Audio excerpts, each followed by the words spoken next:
Capítulo 36.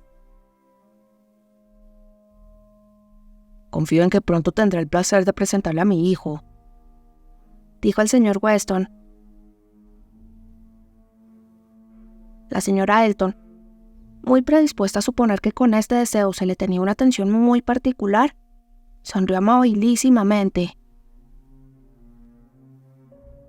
Supongo que habrá oído usted hablar de un tal Frank Churchill, siguió él. Que sabrá usted que es mi hijo, a pesar de que no lleve mi apellido. Oh, sí, desde luego. Y tendré mucho gusto en conocerle. Estoy segura de que el señor Elton se apresurará a visitarle. Y tanto él como yo tendremos un gran placer de verle por la vicaría. Eso usted es muy amable. Estoy seguro de que Frank se alegrará mucho de conocerla.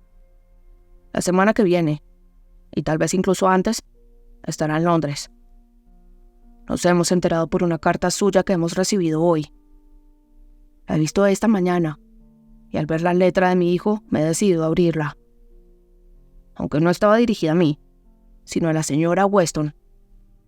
Verá usted, es mi esposa la que suele escribirse con él. Yo apenas recibo cartas suyas. Pero, ¿de verdad que ha abierto usted la carta que iba dirigida a su esposa? ¡Oh, señor Weston! Riendo afectadamente. Dejó protestar. Acaba usted de sentar un precedente peligrosísimo. No puede usted dar ejemplos como este a sus vecinos. Le doy mi palabra que si eso es lo que me espera a mí, las mujeres casadas tendremos que empezar a defendernos. Oh, señor Weston. Nunca hubiera creído una cosa semejante de usted. Sí, no se fíe usted de los hombres. Tenga mucho cuidado, señora Elton. En esta carta nos cuenta... Es una carta muy corta, escrita a toda prisa, solo para darnos la noticia. Nos cuenta enseguida que van a ir todos a Londres por causa de la señora Churchill. Nos ha encontrado bien en todo el invierno y cree que el clima de Escombe es demasiado frío para ella. De modo que van a venir todos para el sur sin pérdida de tiempo. Vaya. De modo que viven en Yorkshire, ¿no? Escombe está en Yorkshire, ¿verdad? Sí, viven a unas 190 millas de Londres. Un viaje considerable. Sí, ya lo creo. Muy considerable. 65 millas más de la distancia que hay entre Maple Grove y Londres. Pero, señor Weston, ¿qué son estas distancias para las personas de gran fortuna? Se quedaría usted maravillado si supiera cómo a veces mi cuñado, el señor Suckling, viaja de una parte a otra. No sé si me creerá, pero en la misma semana, él y la señora Bragg fueron a Londres y volvieron 2 veces, con 4 caballos. Lo malo de este viaje desde Escombe, dijo el señor Weston, es que la señora Churchill, según nos dicen, ha estado toda una semana sin poder levantarse del sofá. En la última carta que le escribió a Frank, según nos contó mi hijo, se quejaba de que estaba demasiado débil para ir hasta su invernadero sin que él y su tío la cojan de los brazos. Ya ve usted, esto indica que ha llegado a un grado extremo de debilidad. Pero ahora resulta que está tan impaciente por estar en Londres que quiere hacer el viaje sin pasar más de 2 noches en el camino. Eso es lo que dice literalmente Frank. La verdad, señora Elton, es que las señoras delicadas tienen naturalezas realmente singulares. Tiene usted que admitirlo. Pero no le admito nada de eso, ni mucho menos. Yo siempre saldré en defensa de mi sexo, como ahora. Ya se lo advierto. En esta cuestión encontrará en mí una terrible antagonista. Yo siempre estoy al lado de las mujeres. Y le aseguro que si usted supiera la opinión de Selina con respecto a eso de dormir en las posadas, no se extrañaría de que la señora Churchill hiciera los esfuerzos más increíbles para evitarlo. Selina dice que a ella le horroriza. Y yo creo que me ha contagiado algo de sus escrúpulos. Mi hermana siempre viaja llevando sus propias sábanas. Una precaución excelente. ¿Sabe usted si la señora Churchill hace lo mismo? Tenga usted la seguridad de que la señora Churchill hace todo lo que cualquier otra gran dama ha podido hacer. La señora Churchill no va a ser menos que cualquier dama, tratándose de... La señora Elton le interrumpió vivamente diciendo: «Oh, señor Weston, no interprete mal mis palabras. Le aseguro que Selina no es una gran dama. No imagine usted lo que no es verdad». ¿No? Entonces no puede compararse con la señora Churchill, que es tan gran dama como la que puede serlo más. La señora Elton empezó a pensar que no había obrado bien al negar tan tajantemente la alta condición social de su hermana. Lo último que hubiera podido desear es que creyeran su afirmación de que su hermana no era una gran dama. No había sabido expresarse de un modo lo suficientemente ingenioso como para que la interpretara bien. Y aún estaba pensando de qué modo podía volverse atrás sin quedar mal, cuando el señor Weston siguió diciendo: Yo no siento gran simpatía por la señora Churchill, como usted ya puede suponer. Pero que quede entre nosotros. Quiere mucho a Frank, y por lo tanto yo no debería hablar mal de ella. Además, ahora no tiene salud. Aunque la verdad es que según su propia afirmación, nunca la ha tenido. Eso yo no se lo diría a todo el mundo, señora Elton, pero no creo mucho en la enfermedad de la señora Churchill. Si está verdaderamente enferma, ¿por qué no va a Bath, señor Weston? ¿A Bath o a Clifton? Se ha empeñado en que Nenscop tiene un clima demasiado frío para ella. Supongo que lo que ocurre es que se ha cansado de Enscombe. Es la primera vez que pasa allí una temporada tan larga y empieza a necesitar un cambio. Es un lugar apartado. Muy bonito, pero apartado. Ah, entonces igual que Maple Grove. Nada más apartado del camino real que Maple Grove. Está rodeado de tierras de cultivo tan inmensas. Allí una se encuentra aislada de todo, en un retiro completo. Y probablemente la señora Churchill no tiene la salud o el buen ánimo de Selina para saber apreciar esa clase de soledad. O tal vez no tenga dentro de sí recursos suficientes para vivir en el campo. Yo siempre digo que una mujer nunca tiene demasiados recursos. Y estoy muy contenta de tener tantos que me permitan ser completamente independiente de la sociedad. En febrero Frank pasó 2 semanas con nosotros. Sí, recuerdo haberlo oído decir. Cuando vuelva, encontraré un aditamiento más a la sociedad de Highbury. Es decir, si es que pueda considerarme a mí misma como un aditamiento. Pero quizá no tenga la menor noticia de que yo exista en el mundo. Esta incitación de que se le hiciera un cumplido era demasiado directa para que pasara inadvertida. Y el señor Weston, muy galante, exclamó inmediatamente: Mi querida señora, nadie excepto usted podría considerar posible una cosa semejante. No haber oído hablar de usted. Estoy seguro de que en las últimas cartas de la señora Weston le hablaba de muy pocas cosas que no tuvieran relación con la señora Elton. Una vez cumplido su deber, el señor Weston podía volver a ocuparse de su hijo. Cuando Frank se fue, siguió diciendo, no teníamos ninguna seguridad de cuándo podríamos volver a verle, y por eso las noticias de hoy nos han causado aún más alegría. Ha sido algo totalmente inesperado. Es decir, yo siempre he tenido el presentimiento de que no tardaría en volver. Estaba seguro de que iba a ocurrir algo. No sabía el qué, que haría posible su regreso. Pero nadie me creía. Tanto él como la señora Weston estaban terriblemente desalentados. ¿Cómo va a arreglárselas para venir? ¿Cómo vamos a suponer que sus tíos consentirán en volver a separarse de él? Y así por el estilo. Pero yo seguía pensando en que iba a ocurrir algo que nos iba a ser favorable. Y ya ve usted que ha sido así. A lo largo de mi vida, señora Elton, he podido comprobar que cuando las cosas no son contrarias un mes, al siguiente siempre se arreglan. Tiene usted mucha razón, señor Weston. Muchísima razón.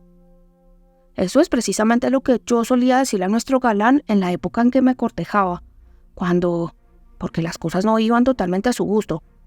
Sin la rapidez que hubiera correspondido a sus sentimientos, se entregaba a la desesperación y exclamaba que estaba seguro de que a este paso llegaría el mes de mayo antes de que Himeneo nos recubriese con sus azafaranadas vestiduras. ¡Oh! Cuánto me costó disipar esas sombrías ideas y hacerle concebir pensamientos más alegres. El coche. Teníamos muchas dificultades con el coche. Una mañana recuerdo que vino a verme completamente desesperado. Tuvo que interrumpirse debido a un exceso de tos, y el señor Weston aprovechó inmediatamente la oportunidad para continuar. Acaba usted de mencionar el mes de mayo. Mayo es precisamente el mes en que la señora Churchill tiene que pasar, según le han aconsejado, o se ha aconsejado a sí misma, un lugar más cálido que Enscombe. En resumen, que tiene que pasar en Londres. Y de este modo tenemos la grata perspectiva de que Frank nos haga frecuentes visitas durante toda la primavera. Precisamente la estación del año que hubiéramos elegido de haberlo podido hacer. Cuando los días son muy largos, la temperatura es suave y agradable, todo invita a estar al aire libre y no hace demasiado calor para hacer ejercicio. Cuando estuvo aquí la otra vez, se hizo lo que se pudo. Pero había humedad, llovió y el tiempo era desapacible, como suele serlo en febrero, ya sabe usted. Y no pudimos hacer ni la mitad de las cosas que proyectábamos. Ahora será la época más adecuada. Vamos a pasarlo muy bien. Y yo no sé, señora Elton, si la inseguridad de sus visitas, esa especie de constante espera, no saber si llegará hoy o mañana, ni a qué hora. No sé, le decía, si esto dará más alicientes a nuestra felicidad que si lo tuviéramos siempre en casa. Creo que sí. Creo que en este estado de ánimo vamos a disfrutar más de su compañía. Confío en que encontrará usted agradable a mi hijo, pero no debe esperar ningún prodigio. Suele considerársele como un joven de grandes prendas, pero no espere usted ningún prodigio. La señora Weston siente un gran afecto por él, lo cual, como puede usted suponer, me halaga mucho. Mi esposa cree que no hay nadie que pueda comparársele. Y yo le aseguro, señor Weston, de que no tengo casi ninguna duda de que mi opinión le será francamente favorable. He oído hacer tantos elogios del señor Frank Churchill.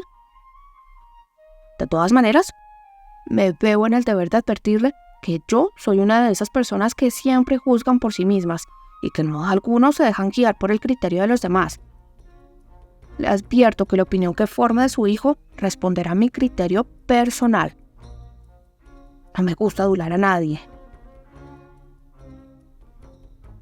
El señor Weston estaba meditabundo. Confío, dijo inmediatamente, en que no he sido demasiado severo al juzgar a la pobre señora Churchill. Si está enferma, sentiría mucho ser injusto con ella. Pero hay ciertos rasgos de su carácter que me hacen difícil hablar de ella con la comprensión que yo desearía.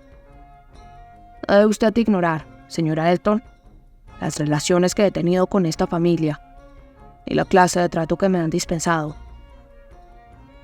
Y entre nosotros, toda la culpa solo puede atribuírsela a ella. Ella fue la instigadora. De no ser por ella, la madre de Frank nunca hubiera sido menospreciada en la forma en que lo fue. El señor Churchill tiene mucho orgullo, pero su orgullo no es nada comparado con el de su esposa. El de él es un orgullo pacífico, indolente, caballeroso, que no hace daño a nadie, y que solo contribuye a hacerlo un poco más desamparado y aburrido. Pero el orgullo de ella es arrogancia e insolencia. Y lo que lo hace aún más insoportable es que no tiene ningún fundamento de nobleza de familia o de sangre. Cuando se casó con él no era nadie, simplemente la hija de un caballero. Pero una vez se hubo convertido en una Churchill, sobrepasó a todos los Churchill en altanería y en grandes pretensiones. Pero en realidad puede usted estar segura de que no es más que una pedeniza. Hay que ver. Eso tiene que ser verdaderamente indignante. Yo siento horror por los advenedizos. Maple Grove me ha hecho detestar esa clase de gente. Porque en aquellos contornos vive una familia que tiene tantos humos que resultan fastidiosísimos para mi hermana y mi cuñado. La descripción que ha hecho usted de la señora Churchill me ha hecho pensar inmediatamente en ellos. Son una gente que se llama Tubman, que hace muy poco se han instalado allí y que se han encumbrado gracias a una serie de relaciones de lo más bajo, pero que tienen unos humos y que aspiran a ponerse al mismo nivel de las familias que hace ya muchos años que están establecidas en aquel lugar. Como máximo hace año y medio que viven en West Hall. Y nadie sabe cómo han hecho su fortuna. Proceden de Birmingham, que, como usted ya sabe, señor Weston, no es precisamente una ciudad de la que pueda esperarse mucho. ¿Qué puede salir de un lugar como Birmingham? Yo siempre digo que este nombre suena de un modo desagradable. Pero esto es lo único que se sabe con certeza de los Tubman, aunque le aseguro a usted que de ellos se sospecha, pero que de muchas cosas. Y sin embargo, a juzgar por sus modales, evidentemente se consideran al mismo nivel incluso que mi cuñado, el señor Suckling, que da la casualidad que es uno de sus vecinos más próximos. Es algo francamente horrible. El señor Suckling, que hace ya 11 años que vive en Maple Grove, propiedad que ya había sido de su padre, por lo menos eso creo. Estoy casi segura de que el padre del señor Suckling, cuando murió, ya había comprado la propiedad. Su conversación fue interrumpida. Se estaba sirviendo el té y el señor Weston, como ya había dicho todo lo que quería decir, no tardó en aprovechar la oportunidad de dejar a la señora Elton. Después del té, el señor y la señora Weston y el señor Elton se pusieron a jugar a las cartas con el señor Woodhouse. Las 5 personas restantes fueron abandonadas a sus propios recursos, y Emma dudó de que pudieran componérselas medianamente bien, ya que el señor Knightley parecía poco dispuesto a conversar. La señora Elton buscaba a alguien que le prestase atención, y como nadie mostraba deseos de hacerlo, se sentía tan desairada que prefería encerrarse en su mutismo. En cambio, el señor John Knightley parecía más comunicativo que su hermano. Iba a marcharse al día siguiente por la mañana y empezó diciendo: Bueno, Emma, creo que ya no tengo nada más que decirle sobre los niños. Pero ya te he dado la carta de tu hermana y podemos estar seguros de que allí todo se explica con los menores detalles. Mis recomendaciones son mucho más breves que las suyas y probablemente no coincidirán con las de ella.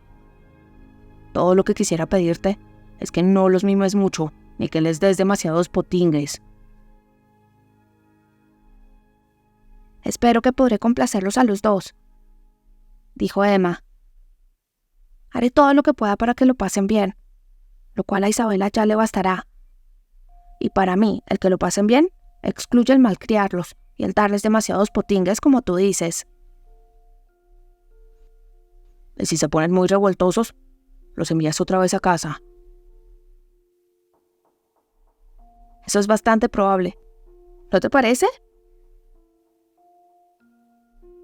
Creo que me doy cuenta de que son demasiado bulliciosos para tu padre, y de que incluso para ti pueden llegar a ser un estorbo, si tus compromisos sociales aumentan tanto como en estos últimos tiempos. ¿Nuestros compromisos sociales? Ya lo creo. Supongo que te has dado cuenta que en los últimos 6 meses han cambiado considerablemente su género de vida. ¿Cambiado? No, la verdad es que no me he dado cuenta. Pues no hay la menor duda de que ahora alternan más de lo que antes solían hacerlo. Lo de esta noche, por ejemplo. Vengo de Londres solo para un día y me encuentro con que han organizado una cena con una serie de invitados. Hace unos meses, ¿cuándo ocurría una cosa así? Tienen más vecinos y alternan más con ellos. Desde hace algún tiempo todas las cartas que recibe Isabela hablan de fiestas y reuniones como esta. Cenas en casa del señor Cole, bailes en la hostería de la Corona. Lo que ha cambiado mucho es Randalls, y es Randalls tan solo la que les empuja todo eso. Sí, dijo rápidamente su hermano. Todas esas cosas salen de allí. Perfectamente. Y como supongo que no es probable que Randalls vaya a tener menos influencia de la que ha tenido hasta ahora, se me ocurre pensar, Emma, que es posible que Henry y John a veces puedan serles un estorbo. En este caso, solo te ruego que los envíes a casa. No, exclamó el señor Knightley. Esta no tiene por qué ser la consecuencia. Que vengan a Tonwell. Yo estaré encantado con ellos. Por Dios, exclamó Emma. Todo esto es ridículo. Me gustaría saber a cuántos de estos numerosos compromisos sociales que dices que tengo no has asistido. ¿Y por qué supones que hay la posibilidad de que me falte tiempo para cuidarme de los niños? ¿Cuáles han sido todos estos fantásticos compromisos sociales míos? Cenar una vez con los Cole y hablar de organizar un baile que nunca se ha celebrado. Comprendo perfectamente, dijo dirigiéndose al señor John Knightley, que la buena suerte que has tenido al encontrar reunidos aquí a tantos de tus amigos te ha dado tanta alegría que has concedido demasiada importancia a la cosa. Pero usted, volviéndose al señor Knightley, que sabe en qué pocas ocasiones llego a sentarme de Hartfield por 2 horas, no puedo concebir que suponga que yo llevo una vida tan disipada. Y en cuanto a mis sobrinitos, debo decir que si tía Emma no tiene tiempo para dedicarles, no creo que tío Knightley, que por cada hora que ella pasa fuera de casa, él pasa 5. Y cuando está en casa, o se pone a leer o repasa sus cuentas, disponga tampoco de mucho tiempo para ellos. El señor Knightley parecía estar haciendo esfuerzos para no sonreír. Y no tuvo que hacer más esfuerzos cuando la señora Elton empezó a hablarle.